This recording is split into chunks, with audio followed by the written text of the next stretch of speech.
guys, my dried fish is done. It's ready.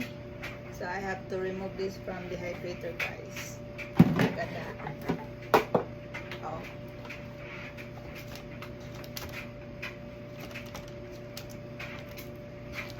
Look.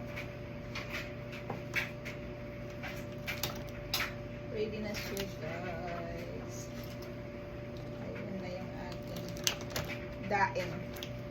Yun na yung aking daing, guys.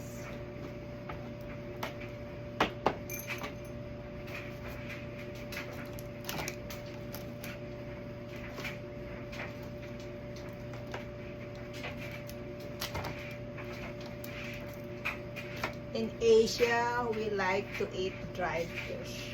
This is our specialty specialty food in Asia. Dried fish, everyone. You can preserve this one for century. Ayan, guys.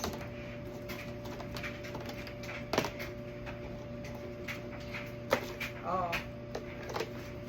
Fresh dried fish.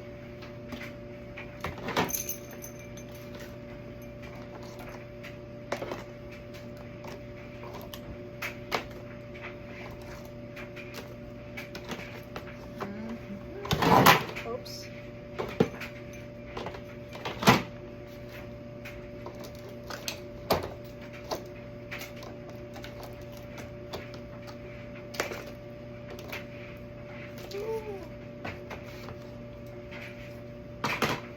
So, ayan na guys yung ating dried fish.